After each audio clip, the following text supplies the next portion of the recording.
Okay, so these are all the components that you need to play Runecast, with one exception. You don't have all the battle boards here.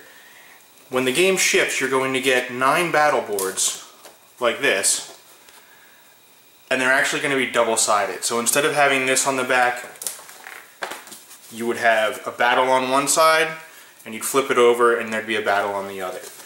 This is really just to reduce shipping and to reduce the weight of the game. So you've also got your death tokens, your custom dice, your health counters, a Loki deck, a Fate deck, a Hero Fate deck, and some resource cubes to track the breakpoints on the Fate cards.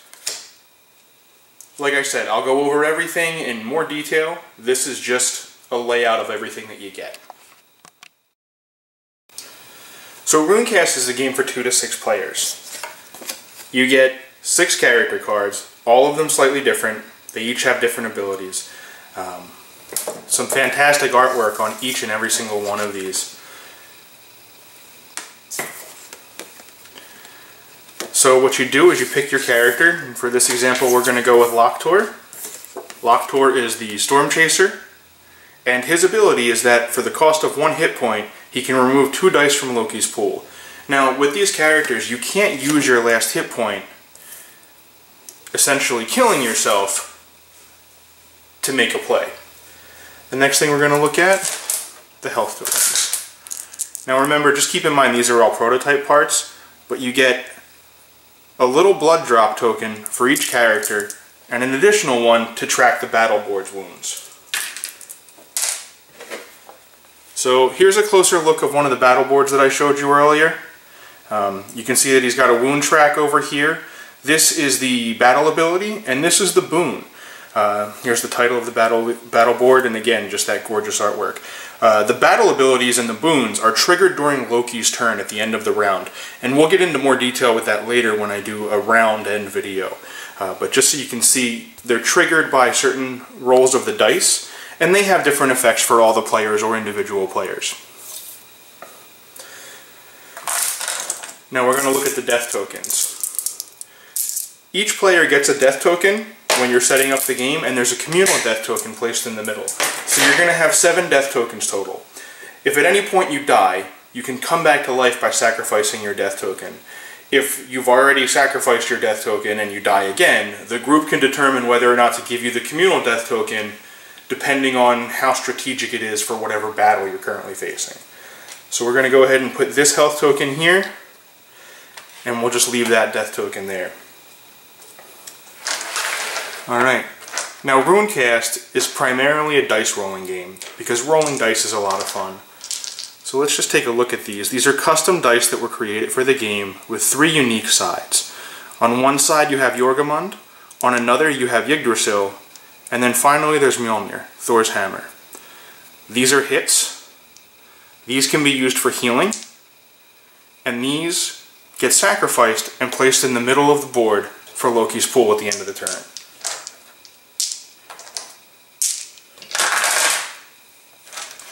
The game also comes with a bunch of resource cubes that you're going to use to track the breakpoints, how long a piece of weaponry or an armor item will last for you throughout the game.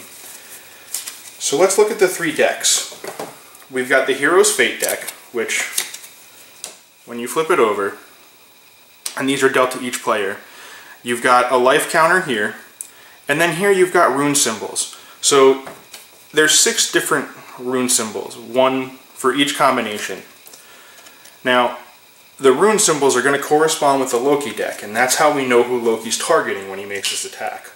So we're going to put this here, and then I'm going to put my life token at the full hit points. Every character in Runecast starts with 5 hit points.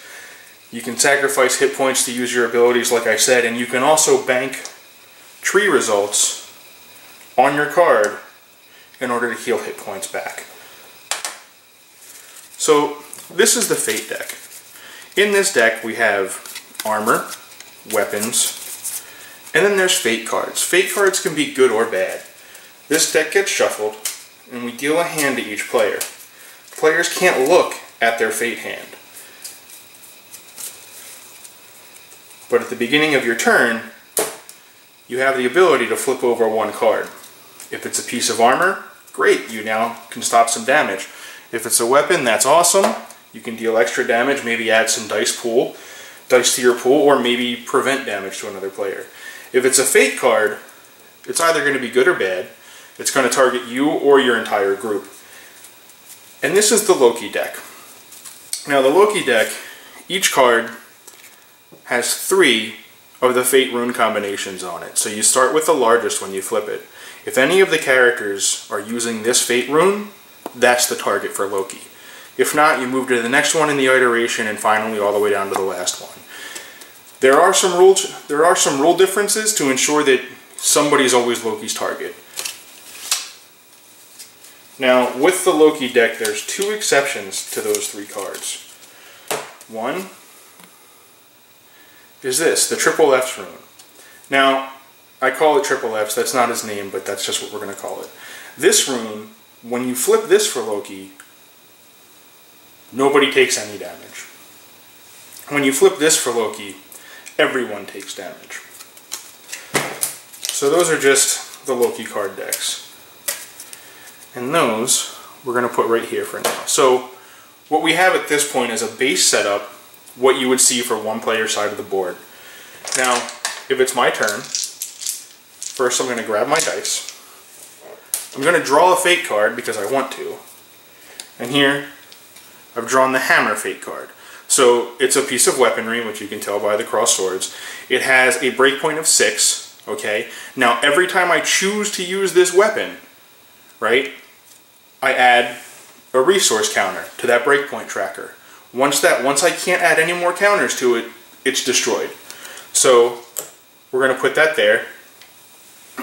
Now I can't draw another one. If I were to draw another card, and it's another weapon, this one gets discarded, and I have to play this card. That's why you can only draw 1 fate card per turn. So let's roll the dice. Okay.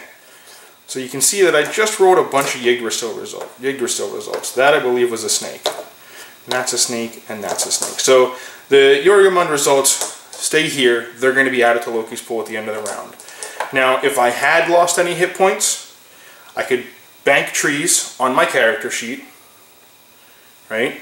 And then I would heal up to 2 hit points this turn, but these dice would not come back until the end of my next turn, so reducing my dice pool next turn, putting me at a slight disadvantage. Now I've only scored 1 hit, so we'll move the tracker to 1, whoopity-doo, and that's the result of 1 player's turn in Runecast. Next we're going to move on to handling the end of the round and what happens at the end of the round.